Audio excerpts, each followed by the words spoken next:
the minister is going to talk to that. But specifically behind us here is an AIDA vessel. It's a passenger vessel.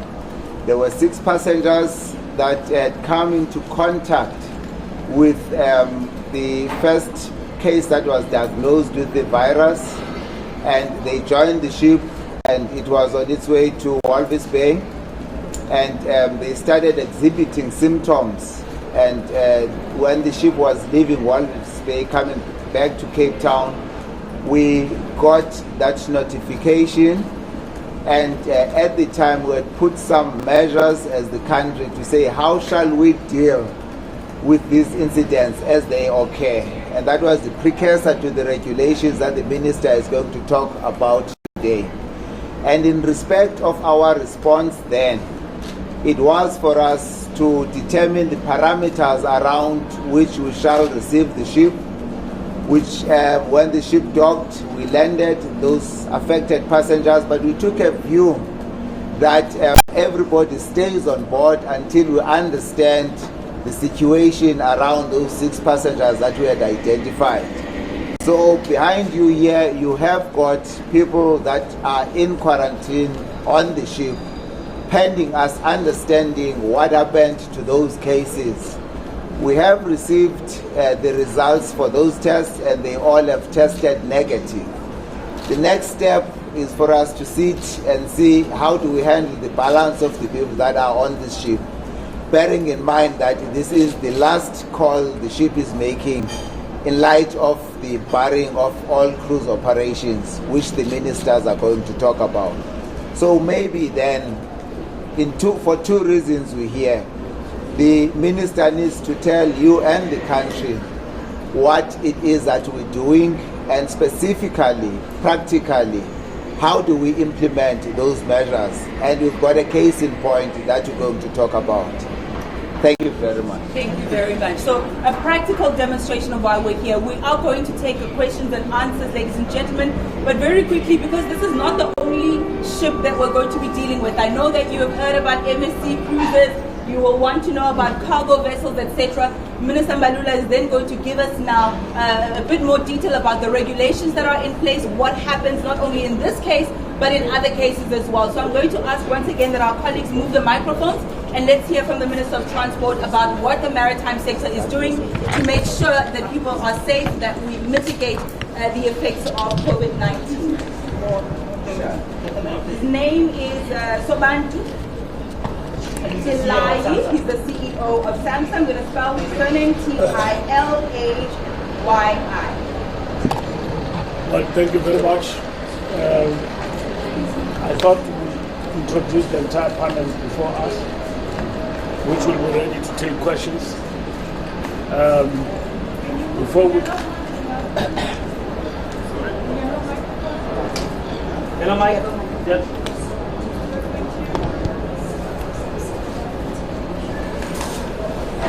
I think we'll allow the panel before you to introduce themselves and to explain briefly what is their background, because this is the center of operation. And the ministries that are involved in the maritime sector are more than one. In terms of the joint operations, it is the Department of Transport in terms of regulating that is leading in terms of this particular branch of maritime in the Republic of South Africa. So here we've got agencies of government that operate under the Department of Transport with his SAMSA, and the acting CEO is on my left. And then he will explain what SAMSA is and will explain to you. But I think all of you understand what SAMSA is with the South African Maritime. We also have the Minister of Home Affairs, which is border control. We also have the officials from the department, the DDG, in the maritime branch. We also have officials from TNPA, which they will introduce themselves. On the right, from the right, my right, and yourselves. which I'll give them a chance to introduce themselves so that when you take questions, you ask questions, they can also be in a position to field questions whenever they are called upon to do so. Good afternoon to all the media leadership. My name is Captain Alex Meyer, the Harbour Master in the Port of Cape Town. Good afternoon, Honorable Ministers, the media. My name is Mpumi Dweba Kwetana. I am the Port Manager for the Port of Cape Town. Thank you very much. There have been a number of questions which we're going to be fielding, and in our statement further clarify the implementation of what the President have called us to do. And the case in point is this particular vessel and many others that will be seized with and dealing with going forward. But today, from the statement that we made in Johannesburg, we explained to you that today, on the 18th of March, the regulation in terms of maritime will kick in, and the implication of those regulations as we continue to fight the scourge of the coronavirus, will make an attempt to explain those. If there are questions, we'll also be in a position to explain. And also in terms of borderline, what are the implications for us in terms of maritime? As per the latest statistics, COVID-19 is here and it affects us in many ways as far as the maritime sector is concerned. Two things are of importance. One, as per the directive of the President, we must focus on containing the virus. Secondly, it is important to keep the country supplied and the economy growing. 95% of our cargo trade is ship-borne. It is thus important for us to sustain our economy as best as we can, so as to not to stifle the country. The importance of maritime trade can therefore not be overemphasized. We have signed and issued the regulations which come into effect today. These regulations are issued in terms of Section 82 of the National Port Act of 12 of 2005.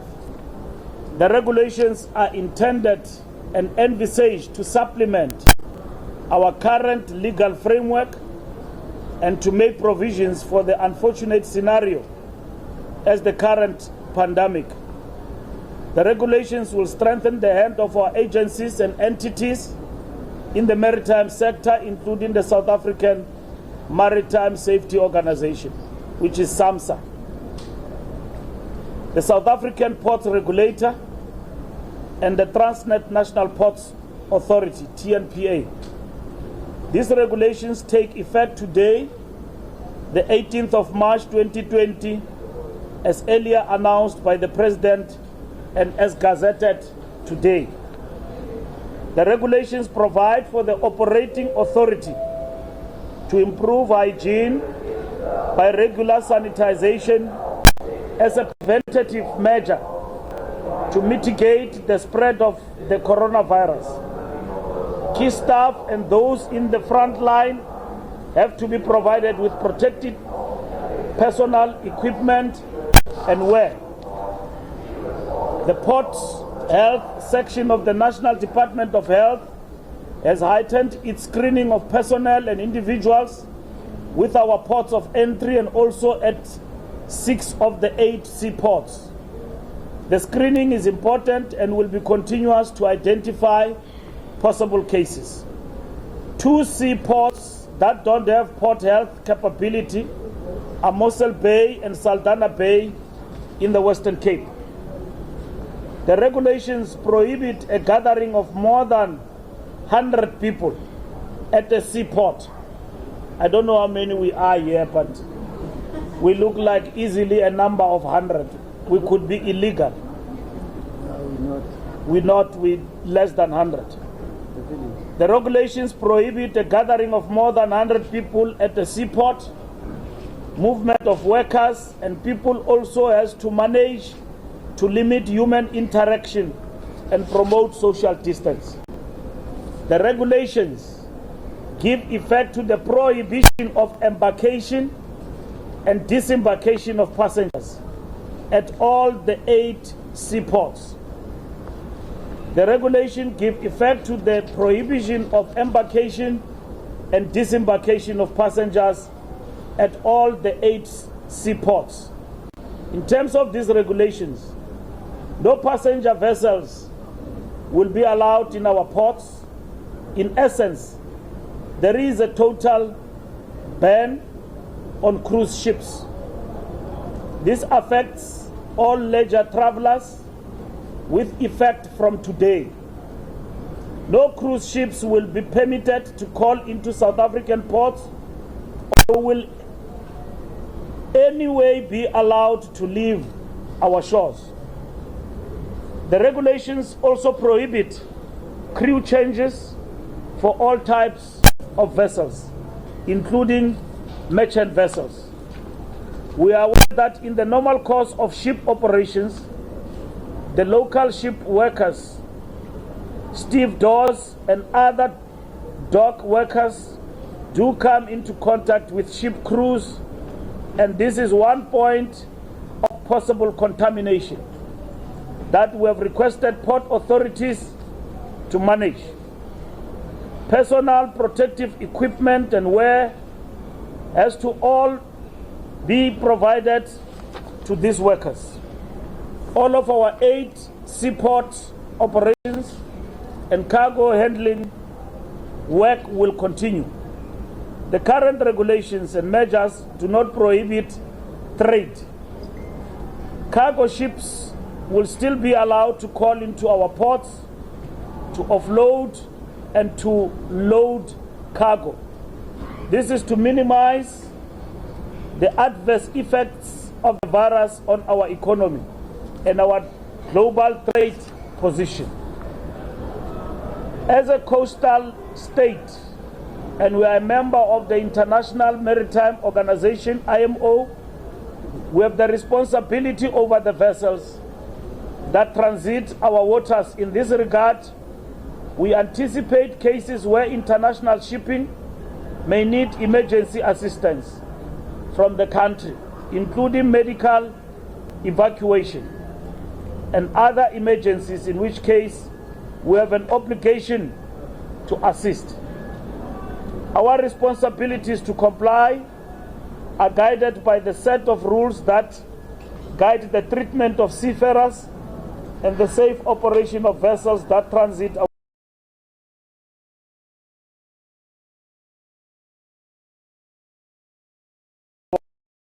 agency, and in each case, this will be assessed on an individual basis. Generally, a substantial amount of work done at our Maritime Search and Rescue Center involves medical evacuations, even during peacetime. The Search and Rescue Center already has laid down protocols and processes to help coordinate such eventualities. Accordingly, we are in a state of readiness to respond to the requests for medical evacuations based on the outbreak of the coronavirus aboard ships. We have set up a joint operations committee which will provide guidance regarding the emergency cases. The Joint Operation Committee is led by the National Department of Transport and comprises SAMSA, South African Maritime Safety Agency, National Ports Authority, Ports Regulator, South African Police Service Water Wing, National Joint Security Coordination Committee, State Security, Port Health of the Department of Health, Department of International Relations and Cooperation, and the Department of Home Affairs. The JOC will provide guidance on matters that require detail, including issuing procedures to implement these regulations. The following body of work has already been undertaken and measures already put in place. An assessment has been made of the capacity of all our seaports and with regard to the state of readiness. The ports throughout the country are adequately prepared to handle the situation, save for the 2 designated seaports which I've mentioned, Saldan and Mossel Bay. We have enhanced the reporting protocol to include the history of the ship and the previous ports visited, out of which we make an assessment on the risk profile of the ship. As a new measure, all ships are required to do pre-arrival notifications 96 hours prior to the vessel's arrival. When the ship arrives, port health officials are required to pre-check the ship. Once a clearance is given, local dock workers can resume operations. Additional measures to protect the personnel of the Ports Authority, including their training related to the COVID-19 and the coronavirus, are being undertaken. As South Africa is a member of IMO, we have therefore ratified the Safety of Life at Sea (SOLAS) Convention. This convention provides for member countries to comply with the International Ship and Port Facility Security Code, ISPS code. This code provides for 3 levels of security. I have, after careful consideration of the situation of this disease posed on our maritime sector and the joint economic impact it may have on the country, decided that the Director General of Transport should raise the security level from 1 to 2. The following passenger vessels are headed to South African ports, and some are docking at our ports. These vessels were headed for South Africa prior to the new regulations taking effect. Silver Cloud 156, Cape Town, ETA, 18 March 6:30. Norwegian Spirit, Arcadia, Lilirian, World Odyssey, and Idamira. There are indications that the following vessel may call into Durban: Asta, 176M, Maputo, Mozambique, at 4. Indication is that it may be diverted also to Durban. Unfortunate incidents. There has been an unfortunate incident of the MSC Orchestra that, despite the imposition of the ban, left port headed for Pomene in Mozambique. This cruise liner understood clearly when they left today with passengers that by the time the ship returned, the ban will be in full use. This ship will be dealt with in terms of the new regulations and will have to be isolated as a quarantined vessel. In conclusion, we call upon all role players, stakeholders, the citizens, and all foreign nationals to comply with these regulations and measures intended to stop the spread of the virus. We believe working together and in international solidarity, we will stop the virus in its tracks and work towards bringing normalcy within the maritime sector. Let maritime not be the platform to spread the virus any further. Thank you. Thank you so much. Minister Mbalula, I'm not sure if you'd like a bite at this particular pie and just expand on what Minister Mbalula has had to say. Microphone. Oh no, just shift this one. Thank you. Shift again. Innovation. Yeah. Thank you, Minister. It's better than picking the microphone. Yes. Yeah, shift. Thank you very much. My name is Aaron Mutwaleri. As you have heard, I'm the Minister of Home Affairs. I'm responsible, among other things, for ports of entry, visas, and passports. Now, my job in this case, as the President has said, were 2. Firstly, as you know, the President announced that we are closing ports of entry. Now, just to summarize what we have got, South Africa has got 72 ports of entry.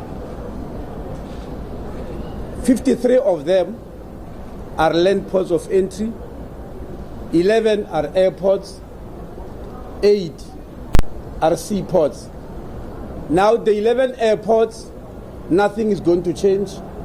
Just heightened vigilance. Port Health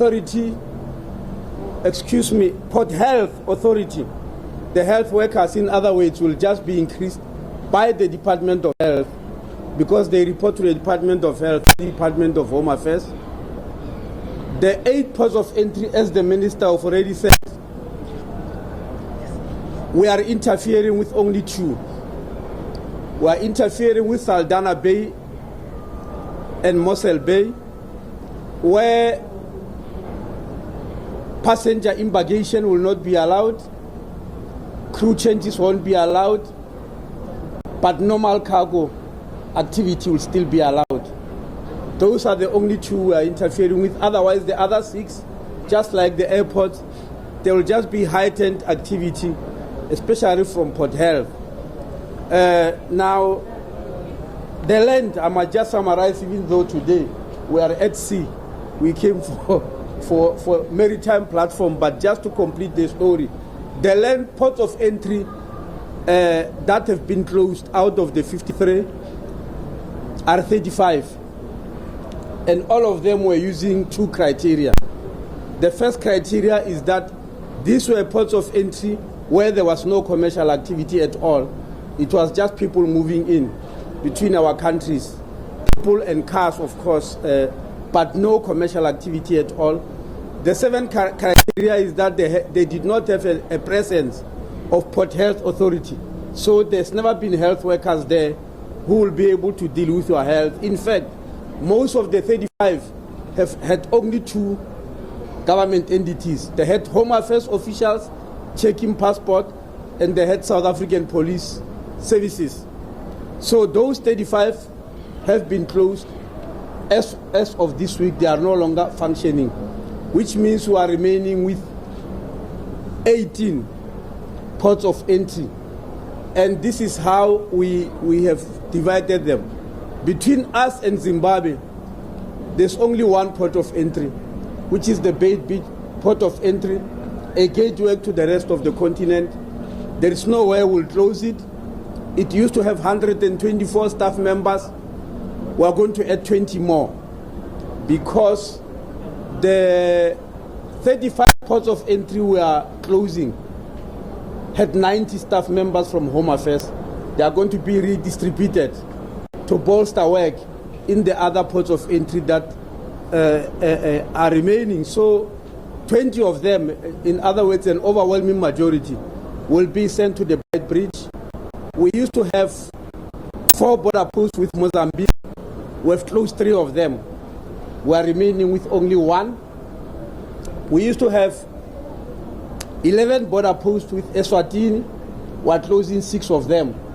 We'll remain with 5. We used to have 14 border posts with Lesotho. We are closing 9 of them to remain with 5. We used to have 17 border posts with Botswana. We are closing 13 of them to remain with 4. Yes, they all fall within that category. We used to have 6 border posts with Namibia. We are closing 4 of them. We'll remain with 2. Basically, that's what we have done. Now, moving to the issue of visas.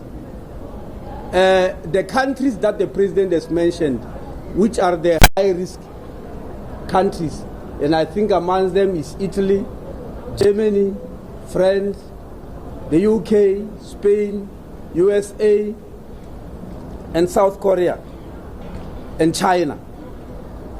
Amongst them, only South Korea and China used to need a visa to come to South Africa. The others I've mentioned were visa-free, all of them.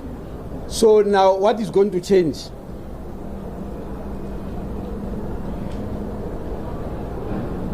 China and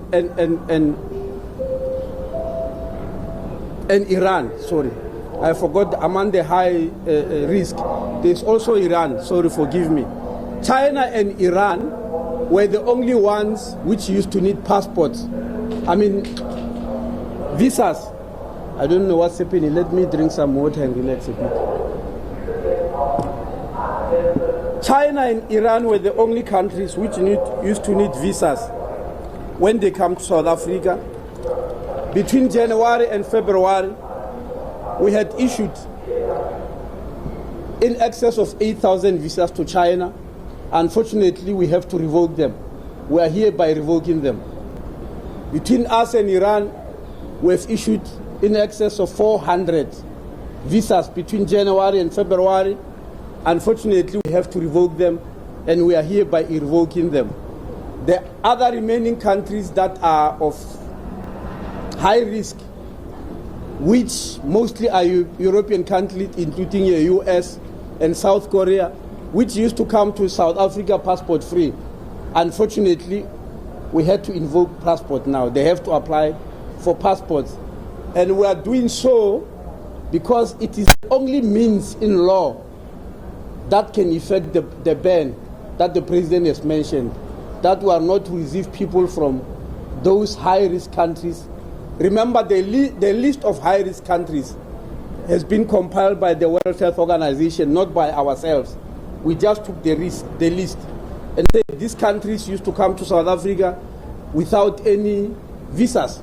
We are now, unfortunately, going to demand visas from them as a way to effect this ban that has been mentioned by the President. Now, there are many nationals from all those countries who are in South Africa on various visas. Some are on long-term study visas, others are on short-term visas, tourist visas. There are those which are on long-term business visas, etc., etc. Whatever form of visa you are on, when it expires, we are prepared to extend it up to the 31st of July, after which we'll check. So anybody who is a visitor from any of those countries and has got a visa that is about to expire must apply for it to be renewed. Will gladly do so, will renew it. Those who may be coming from countries like Italy and they are about to go back home, if they feel like it's not safe to go back to Italy, I'm just giving it as an example because you'll understand why I'm choosing it.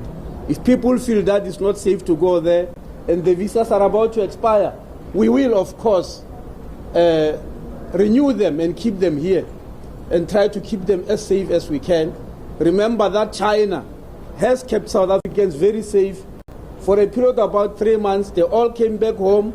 None of them has tested positive. We are hoping even after 14 days, they won't do so. So we'll return the favor to any of the countries around the world. And lastly, you are aware that these actions we are taking are in terms of international solidarity. It's not about punishment. It's to contain the disease to various areas and not let it spread all around. There are people who have asked us about the closure of borders between our SADC countries, Botswana, Namibia, Lesotho, Mozambique, Swatini, and Zimbabwe. That action is not to punish those countries.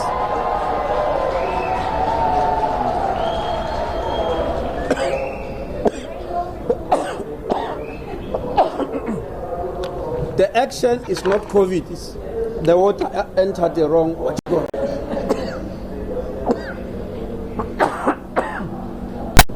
Yes. Those countries, we are not punishing them. In fact, the action might be protecting those countries against ourselves. Because remember, in SADC, the country with the highest infection rate is South Africa. It's not Namibia, it's not Botswana, it's us. So when we close the borders, it's also a measure of protection so that we don't transmit the disease from South Africa to our neighboring countries where it will come back to us. So that's why we've taken this decision to close the borders in the manner in which we've done, but to allow trade to go on. Thank you very much. Thank you so much, Minister. I hear hand up very quickly, but I also heard some cheers in the background. I have a feeling that the journalists are getting 2 stories for the price of 1. There's the press briefing that's announcing the regulations, but there's also some developments at the back. Colleagues, I know you'll want an update on that. I think we'll get it in a moment as well. But in the meantime, perhaps let's take some hands. I'm going to start with you, ma'am, and then we'll come through. I've noted your hand. I've noted your hand, Aisha. Your Excellency, from Germany, RTL German television. I understand what they say on the boat. Maybe you can tell us what's going to happen to these. Thank you so much. They actually came faster than you. Actually, it's not from UNCA. Mr. You talked about passenger cruise liners not being able to embark, disembark as you expect. What about the ones that are on their way to the port at the moment? Because we know there are a number of ships on its way here. What's going to happen to those passengers? Thank you so much. Come again. What's happening to the passengers of the ship that are already on the way here? Okay. And I think you're already there. You Okay. already there and mentioned they're coming. Give me a second.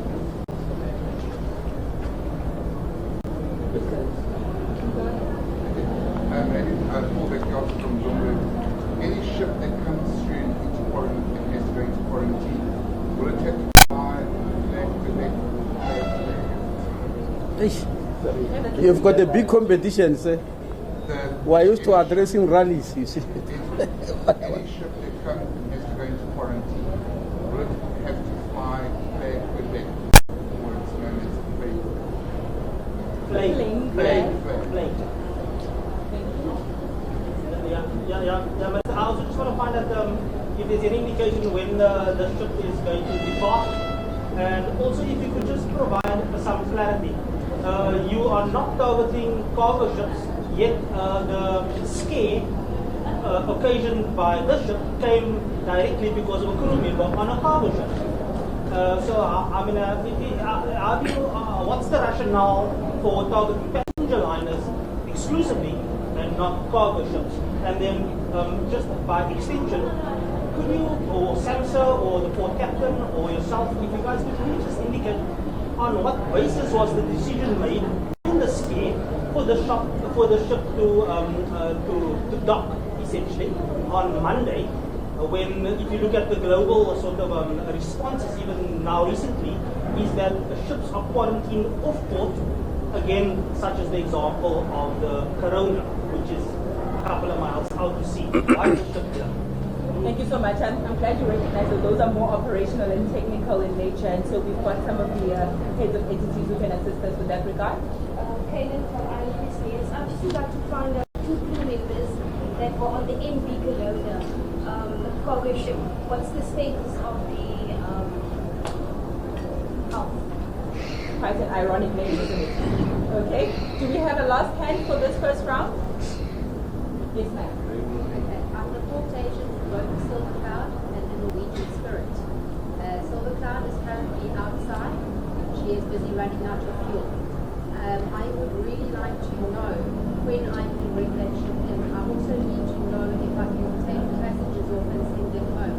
The Norwegian Spirit is running out of food. The captain came through to say they now have no milk on board. For those who take milk to their tea and coffee, I think it will be quite a big concern. She has also only got 5 days of fuel left. Thank you so much for that, ma'am. I think that's more stakeholder related, and I do know that there's some officials from the embassy as well who would like to find that up. I'm not sure if that's a discussion that we can take off of this platform, it being a media platform, but I'll get some guidance with regard to your particular question. Can we get some answers and then we come through? Is there a follow-up of one that you've already asked?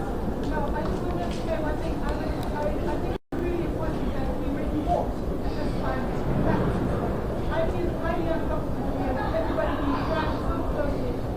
Rona says we need to have a meter distance. None of us do. Maybe we can do this better in future. I don't want to end up being effective doing my job. I really appreciate it. You should take that into consideration. Thank you very much for that. Thank you. Yeah, and the minister chose quite an interesting time to blow his nose. No. I was in air-conditioned offices for the whole day, that's all. Perhaps let's take the first round of questions. We'll try and move to the left and get more technical answers once you have then responded to the questions that pertain to. Let's start with the technical ones. Try with the technical. No problem.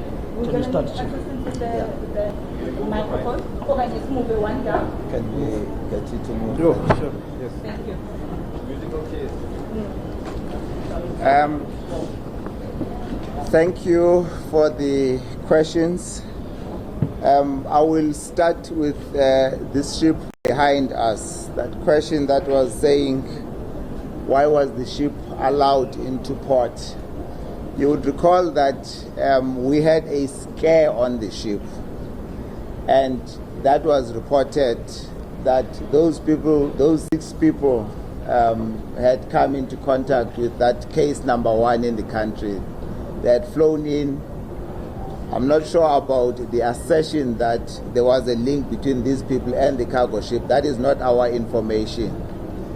Having said that, when the ship was coming and we had 3 days to prepare for the ship, we had an option of keeping the ship out at anchor and disembarking those passengers using either a chopper or a boat. We had other difficulties with the ship. She was running low on fuel. And as you would know, that if she was at anchor, she would have continued to burn fuel. And once a ship runs out of fuel, it's a bigger emergency. So a decision then we took that the ship be brought into port and in consultation with the port authorities. And then for the first time we were able to test our measures to say you will isolate the suspicious cases, and then you will move them. We have an arrangement with the receiving facility wherein the passengers were taken for testing. And so that was the process that we had followed. And I think that then established a blueprint for what we have followed ever since, and that is what we have put into our standard operating procedures. The second question, maybe, what happened to those to those crew members on the MV Corona? Again, they were taken off when the MV Corona docked, or at least we took them off at anchorage, and they were again using the same procedure, taken to the facility. And in fact, the minister spoke about our responsibility in terms of your solar safety of life at sea, that we have a responsibility to do that for crews at least. And we follow that procedure as I was explaining. The one came back negative. The other crew member, they need to do further tests. So our information is that we do not have a conclusive answer. However, I'm not comfortable dealing with that because our protocol requires us to work through the port health. So they are the ones that are better able to give medical conclusions. This is the information as we have received from them. With regards to the flag that the ship under quarantine must fly, I received earlier a circular from the International Maritime Organization. In fact, it came out 2 hours ago, on how to treat seafarers on international ships. Must understand that seafarers make the global trade continue. 90% of global trade is shipborne. And so the International Maritime Organization, the International Labour Organization have issued various guidelines on what the member states should do in dealing with the coronavirus. We are a state party, both at International Maritime Organization as well as the International Labour Organization. So we are bound by those instructions to the extent that our national sovereignty is not compromised. So in respect of your answer then, what the ships would continue flying their flag. In fact, every flag state has been requested to get out of its ship owners the procedures that those various ship owners are following in order to deal with the virus. And there's very instructive procedures that they must follow. As a port state, which South Africa is, we also have advice out of IMO on how the port states are to deal with this. I might mention that what the minister would not have dealt with from a South African perspective, we have said that we shall stop our inspectors, port state control inspectors, from boarding ships unless there is an emergency. In that way, we are not required to go on the ship. That reduces the contamination. And so I think that, so the ships continue to fly their flag. We monitor them. We've got our vessel traffic systems that monitor the ships. And we deal with issues via the Joint Operations Committee that the Minister was speaking about earlier. What is the rationale of targeting passenger ships versus cargo ship? I think the Minister eloquently explained that. And the answer there is simple. Your normal cargo ships carry trade. South Africa, even during this time, we require to continue to be supplied. And you would know that there's a big runaround now. I'm not sure if this thing here is imported or not. But at some point in time, we need our own supply. So you could not close down the ports because then you shut down the economy. And I think it's a very simple logic that we have followed. When can the Silver Cloud and the Norwegian Spirit come?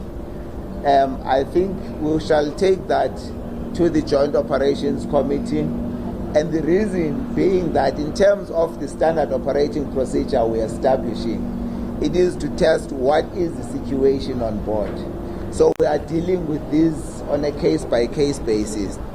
I am aware it's been reported that the Norwegian Spirit has only got 100 or 1,000 tons or 100 tons, I'm not sure, of fuel left. Less than 5 days worth of fuel nonetheless. And that becomes a bigger problem for us. And so we shall deal with that. Much as we have this duty to contain the virus, if we can make sure that we do not end up with any shipping casualties, and that is a balancing act that we are going to do, to say. I think I've responded to at least the technical questions that were raised. Thank you for now. Move to the left, to the left. Thank you. The question covered? Yeah. Somebody has covered. Okay. Well, I think one of the questions that have been asked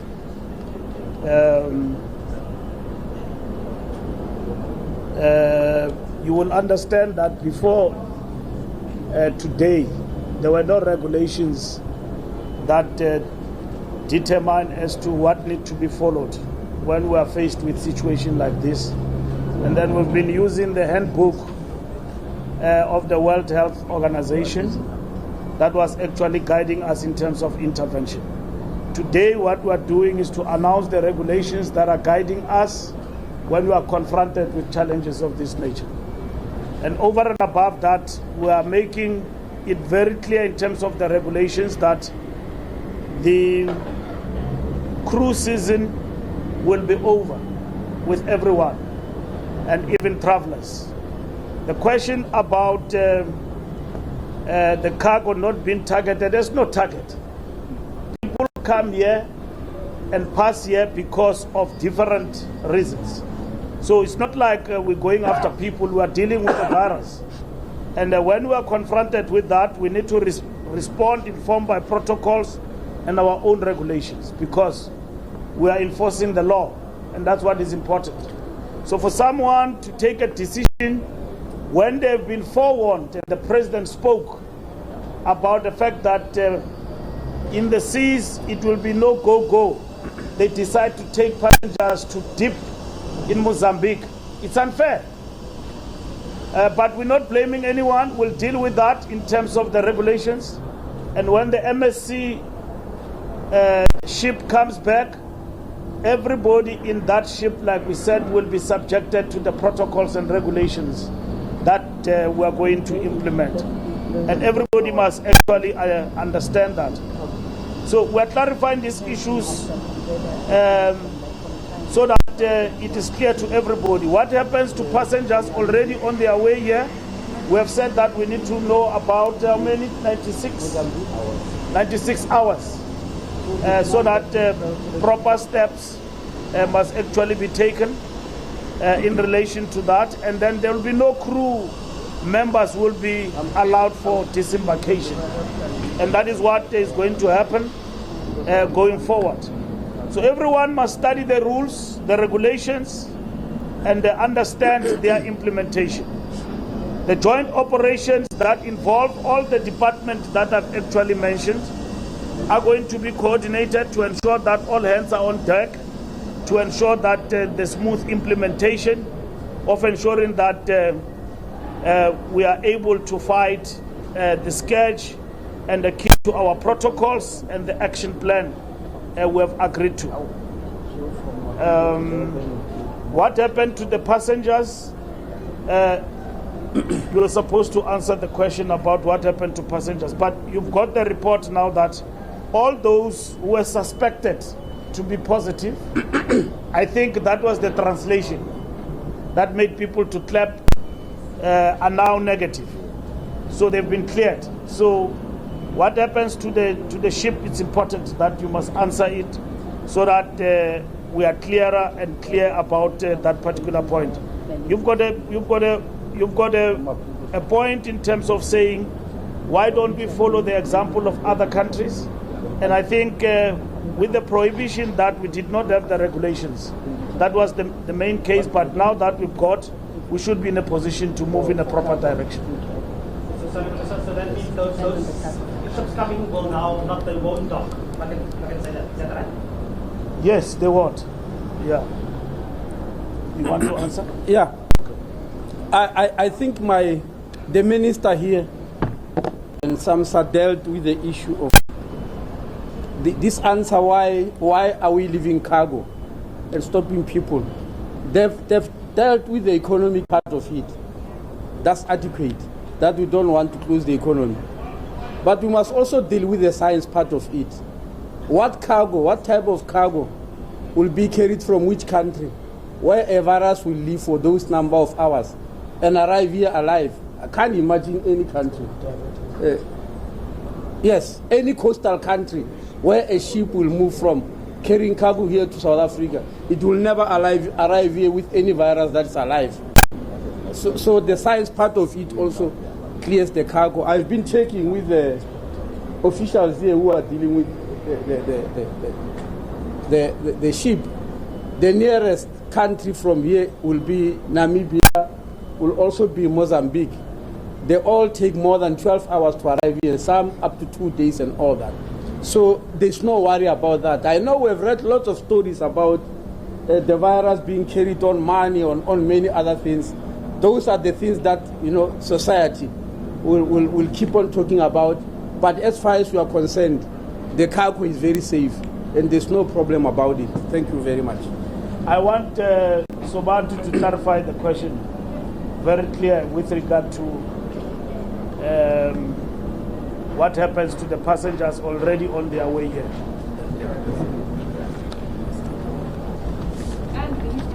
When do they go? No, thank you. We are now aware of the ships that are on the way to South Africa or are already docked in South Africa, one being the one behind us, the AIDA. Now let's start with the ships that are already on the way here. We've got a ship that left Antarctica and has visited various southern islands which are uninhabited largely. Now that ship left more than 2 months ago. So that is a very low risk as far as we are concerned. So what we have said, those ships that are under that category, we will go within the Joint Operations Committee.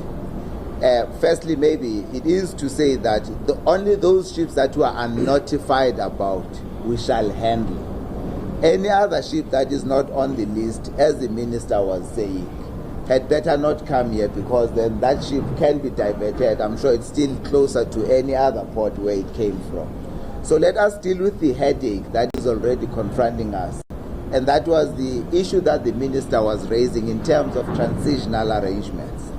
Now, as I'm saying, those ships shall be handled in the protocol that we've developed, and that is the protocol that the president explained high level.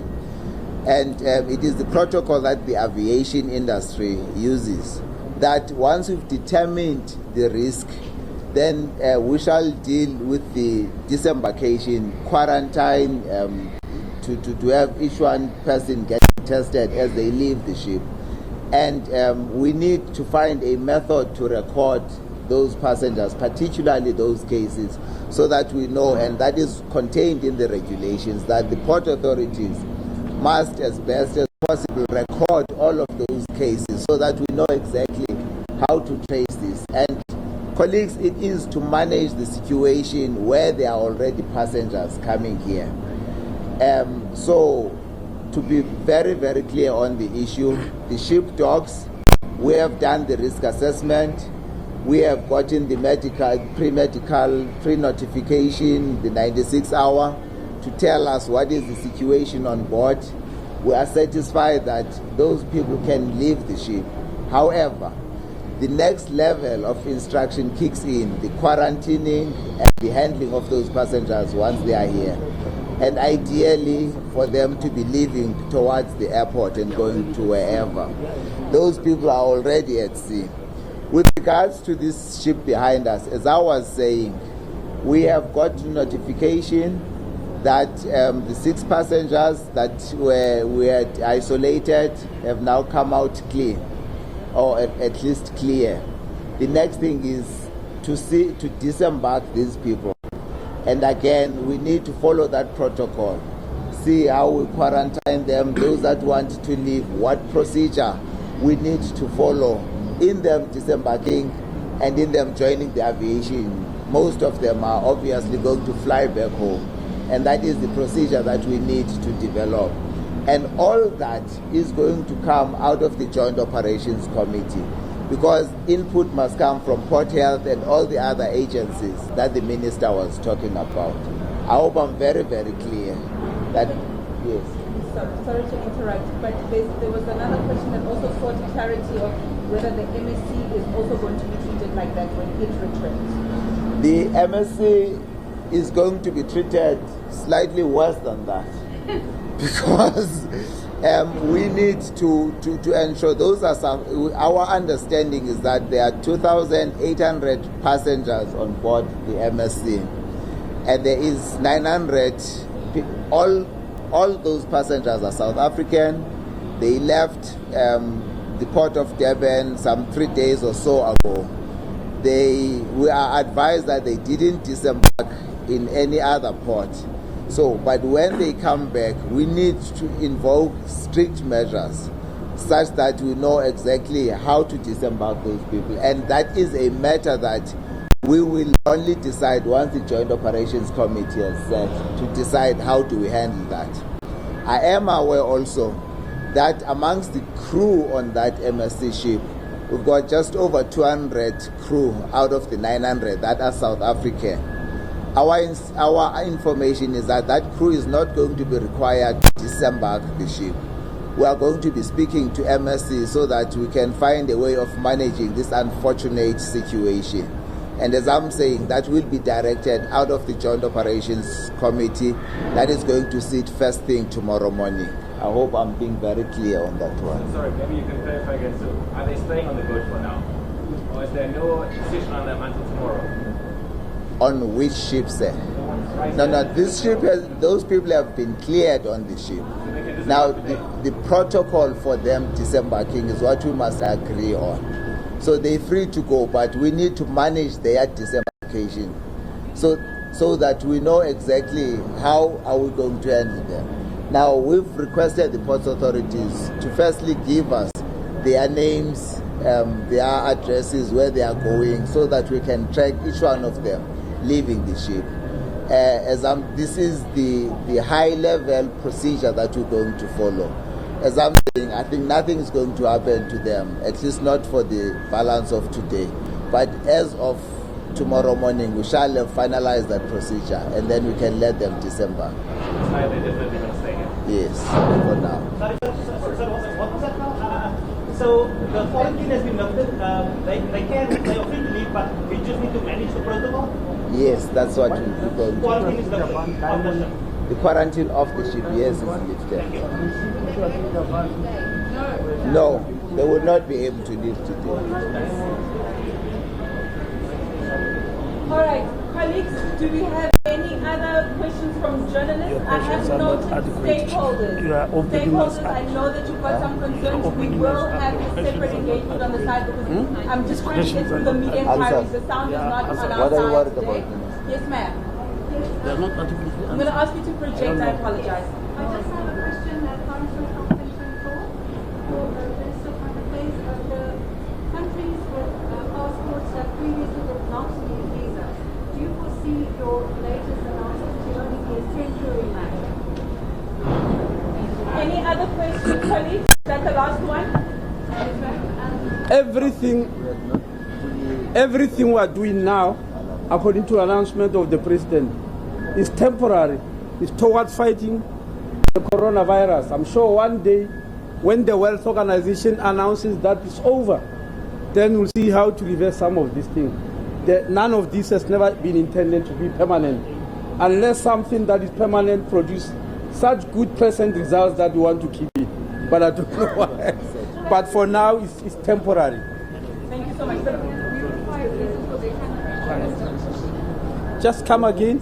Can you ask through? Yes. No, I'm just saying that can be permanent, considering we're required visas to visit their country.